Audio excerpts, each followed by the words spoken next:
جو ذرا صعب اور مشکل اور سخت ہو اس کو آپ چھوڑ دیں۔ قرآن شریف نے بڑی تہدید آمیز انداز میں فرمایا افتؤمنون ببعض الکتاب وتکفرون ببعض فما جزاء من يفعل ذلك منكم الا خزي في الحیاة الدنیا۔ آج ہم نے سہل پسندی اختیار کر کے جزوی مسلمان تو ہم ہو گئے ہیں لیکن کلی مسلمان نہیں ہو گئے۔ ہر چیز میں ہم لوگ اپنا آرام دیکھتے ہیں، اپنا سکون دیکھتے ہیں، اور یہ دیکھتے ہیں کہ کون سی چیز پر ہم آسانی سے عمل کر سکتے ہیں، جبکہ اللہ رب العزت نے سختی سے کہہ دیا کہ کیا تم قانون شریعت کی بعض چیزوں پر عمل کرتے ہو اور بعض چیزوں پر عمل نہیں کرتے ہو؟ کتاب کے بعض حصے پر تم عمل کرتے ہو، کتاب کے بعض حصے پر عمل نہیں کرتے ہو۔ اور فرمایا کہ دیکھو اگر کوئی شخص ایسا کرے گا کہ کتاب کے بعض چیز پر عمل کرے گا اور بعض چیز کو چھوڑ دے گا فما جزاء من يفعل ذلك منكم الا خزي في الحیاة الدنیا، تو دنیا کے اندر کیا ہوگا؟ رسوائی ہوگی، ذلت ہوگی، نکبت ہوگی، پریشانی ہوگی، اور اللہ رب العزت آخرت میں ایک دردناک عذاب کی طرف جھونک دے گا۔ پورے عالم کا آپ مشاہدہ کر لیں اور دیکھ لیں آج کون سی چیز ایسی ہے جو ہمارے پاس میں نہیں ہے۔ دنیا کے تمام ذخائر ہمارے پاس میں ہے، معدنیات ہمارے پاس میں ہے، پٹرول اور ڈیزل ہمارے پاس میں ہے، اور گنتی میں اگر آپ دیکھیں، تعداد میں دیکھیں تو ہر چار میں سے ہم تیسرے اور چوتھے آدمی ہم اس میں بنتے ہیں، لیکن اس کثرت کے باوجود بھی جو ذلت اور نکبت اور پریشانی ہے اس کو ہم اور آپ دیکھ سکتے ہیں۔ اس کی سب سے بڑی اور بنیادی وجہ یہ ہے کہ ہم سہل پسند ہو گئے ہیں، آرام پسند ہو گئے ہیں، اور دنیا طلبی ہمارے اندر آ گئی ہے۔ ہم اللہ کے نظام میں، اللہ کے قانون میں، شریعت مصطفیٰ میں یہ دیکھتے ہیں کہ کون سی چیز آسان ہے اس پر عمل کر لیتے ہیں، اور جس کو دیکھتے ہیں کہ نفس سے ٹکراؤ ہو رہا ہے، نفس کے خلاف ہو رہا ہے، تو نفس پر ہم عمل کر لیتے ہیں، لیکن شریعت کے نظام کو اور قانون کو ہم وہاں پہ چھوڑ دیتے ہیں۔ بنیادی سی چیز سامنے کی بات ہے مولانا صاحب کہ نماز، جی، دو نمازیں ایسی ہیں جن کی کہ بہت زیادہ فضیلت ہے، اور فجر کی نماز کی اگر ہم بات کرتے ہیں تو وہ وقت ایسا ہوتا ہے کہ جب انسان اپنے نرم اور گرم بستر کو چھوڑ کر، سردیوں کا موسم ہے اگر تو اسے اٹھنا اور نماز کے لیے مساجد میں جانا بہت شاق گزرتا ہے، سوچتا ہے کہ چلو پڑھنی ہی ہے تو ہم گھر میں ادا کر لیں، اور زیادہ چلو قضا پڑھ لیں گے۔ تو یہ قضا نماز کا تو تصور ہے ہی نہیں، یہ کہاں سے آیا؟ اور اس طرح سے جو یہ سہل پسندی ہے، یا تو بالکل اچھا ابھی پڑھ لیں گے بہت وقت ہے، تو ایک ہے کہ نماز کو ان الصلاۃ کانت علی المؤمنین کتابا موقوتا، وقت پر ادا کرنے کا حکم ہے، لیکن ہم سوچتے ہیں تھوڑی دیر بعد کر لیں گے، کرتے کرتے وہ اس وقت کو پہنچ جاتی ہے جہاں وہ اللہ کے نزدیک نہ پسندیدہ ہے، نہ مقبول ہے۔ تو ہم کیا کہہ سکتے ہیں کہ ہم نے نماز پڑھ لی، ہماری نماز ادا ہو گئی، یا اللہ کی بارگاہ میں وہ قبول ہو گئی؟ اسی کو کہا جاتا ہے نفس پرستی، اور اسی کو کہا جاتا ہے نفس کو معبود بنا لینا۔ قرآن شریف کی ایک بڑی خوبصورت آیت ہے ارأیت من اتخذ الہہ ہوا، کہ آپ نے اس شخص کو نہیں دیکھا جس نے اپنے خواہشات نفسانیہ کو اس نے اپنا معبود بنا لیا ہے۔ صبح کی اذان ہوئی، اللہ کے منادی نے آواز دی، اب اللہ کے منادی کی آواز کا تقاضا یہ تھا کہ ہم بستر سے اٹھ جاتے، کمبل کو، چادر کو، اس کو دور کر دیتے اور اللہ کے حکم کی بجا آوری کی طرف نکل جاتے، لیکن یہاں اب مسئلہ پیش آ رہا ہے کہ نہیں، نفس یہ کہہ رہا ہے کہ نہیں جناب سردی ہو رہی ہے اور ابھی نیند پوری نہیں ہو رہی ہے، آپ سو جائیں، لیٹ جائیں، آرام کر لیں، ابھی چلتے ہیں، کچھ دیر میں چلتے ہیں، چلو اچھا ابھی نہیں پڑھیں گے، ہم بعد میں پڑھیں گے۔ اب آپ نے رب کے حکم کو پیچھے ڈال دیا ہے، نفس کے حکم کو آپ آگے لے آئے ہیں، یہی ہے نفس کو معبود بنانا۔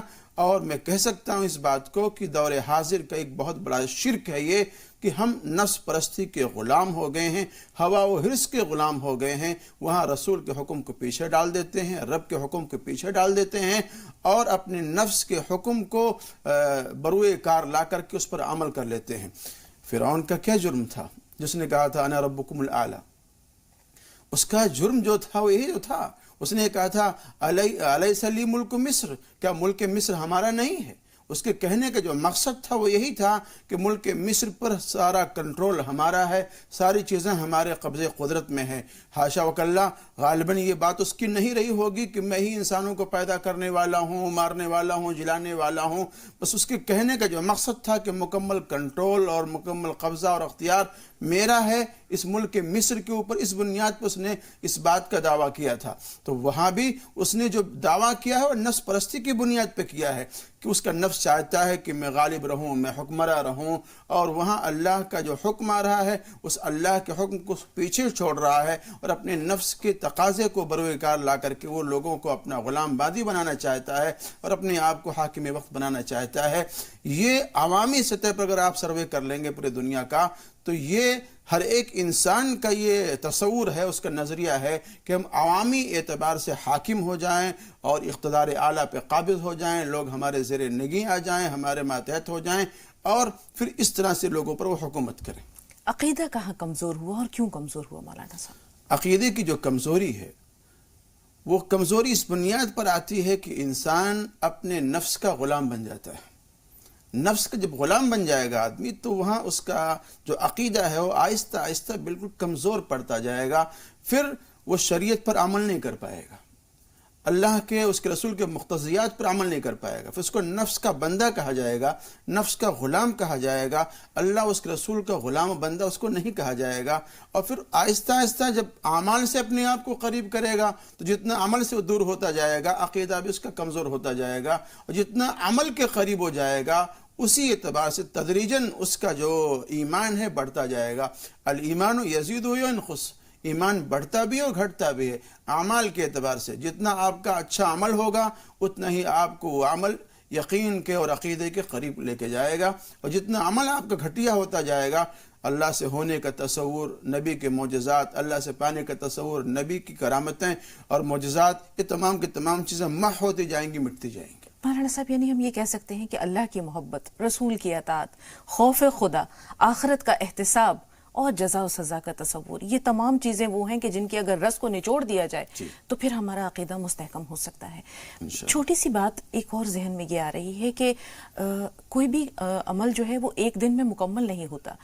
ہم دیکھتے ہیں کہ زمین و آسمان بھی ایک دن میں نہیں بنے، قرآنی تعلیمات بھی ایک دن میں جو ہے وہ نازل نہیں ہوئی، خود قرآن پاک 23 سال کے عرصے میں نازل ہوا، احکامات بھی تدریجاً آئے ہیں۔ اگر ایک شخص اسلام میں داخل ہوتا ہے یا ایک شخص اسلام میں ہے تو اسے صراط مستقیم پر گامزن رکھنے میں کچھ اسے مہلت دینی پڑے گی کہ تاکہ اس کے دل میں ایمان جو ہے وہ راسخ ہو جائے، اس کا اعتقاد مضبوط ہو جائے، عقیدہ مضبوط ہو جائے۔ ایک وہ شخص ہے جسے وراثت میں اسلام ملا ہے، وہ سوچتا ہے کہ ہم تو فطرت پہ، دین سلیم پہ پیدا ہوئے ہیں، مذہب اسلام میں پیدا ہوئے ہیں اور اللہ تعالیٰ بہت غفور و رحیم ہے، بخش دے گا، ہمارا عمل جتنا بھی ہے اللہ کی بارگاہ میں مقبول ہے۔ ایک وہ شخص ہے جو تلاش اور جستجو کے نتیجے میں اسلام میں داخل ہوتا ہے اور اس کا جو جاننے اور جستجو کا جو جذبہ ہے یا اس کا جو عمل ہے وہ تا حیات جاری و ساری رہتا ہے۔ تو ان دونوں میں افضلیت کسے حاصل ہے؟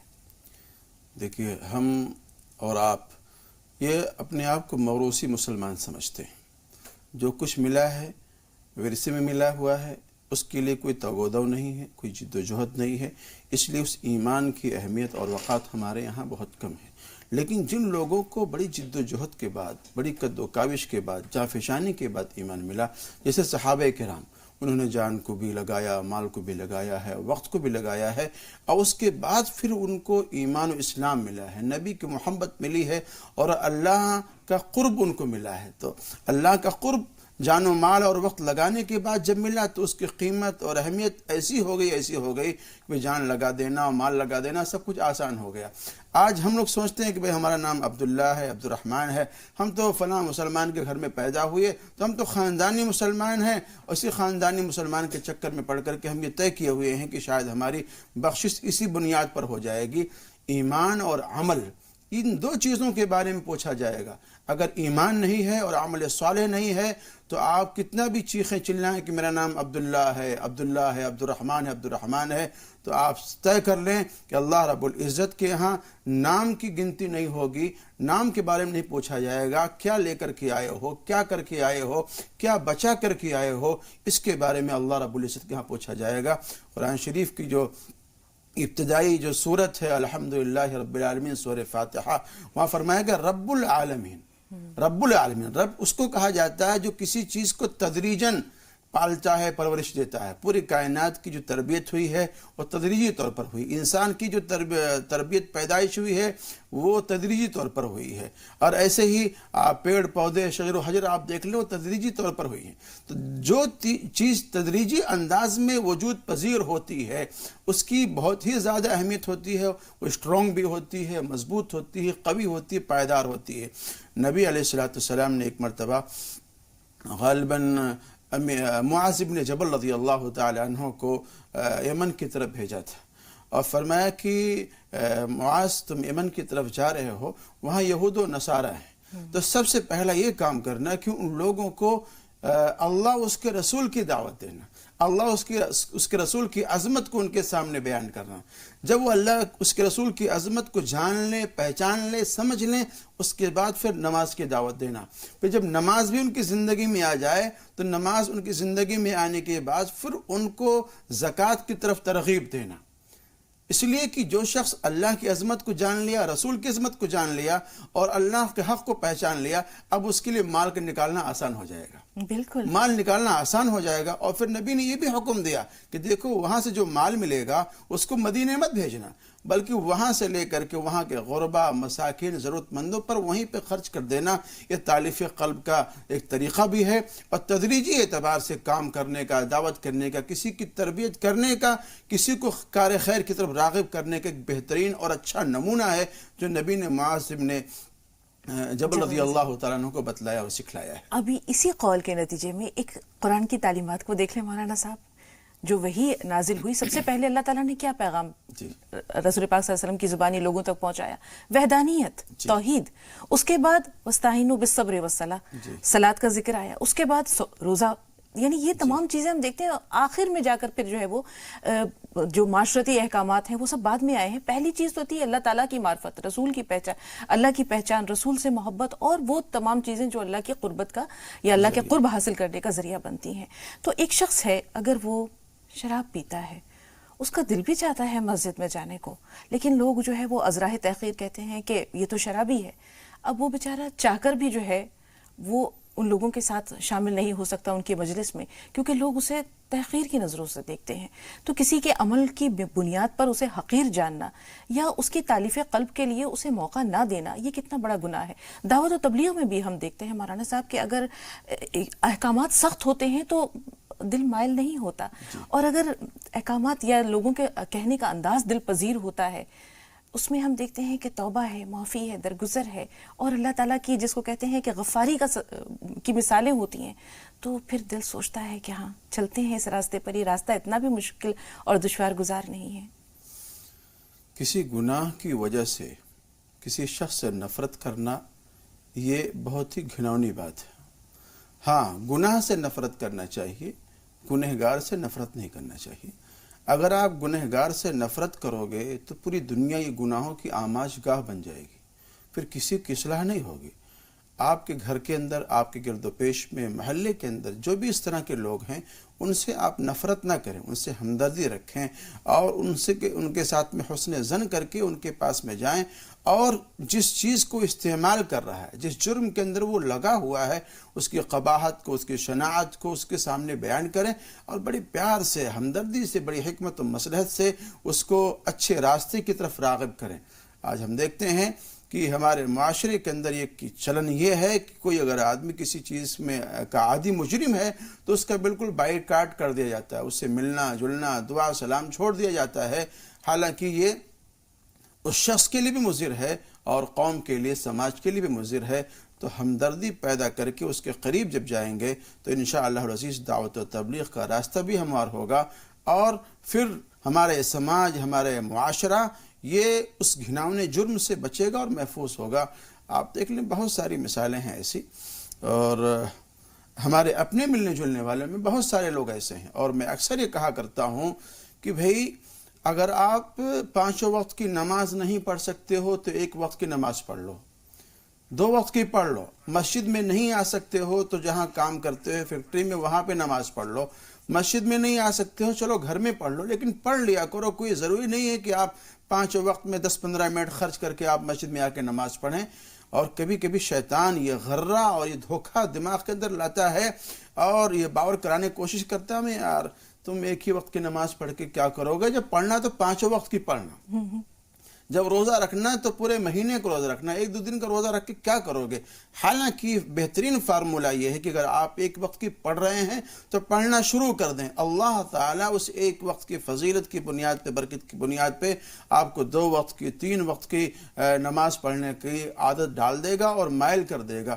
اگر واقعہ ہے ایک چھوٹا سا معاذ رضی اللہ تعالیٰ عنہ کا، جی عرض کر دوں سے 2 کالرز ہیں ہمارے ساتھ مولانا صاحب، انشاءاللہ پھر اسے اگلی ملاقات کے لیے اٹھا رکھتے ہیں۔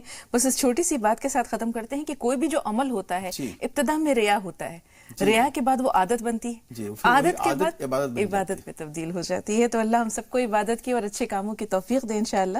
طاہرہ صاحبہ سے بات کر رہے ہیں، بتائیے بہن سوال کیا ہے؟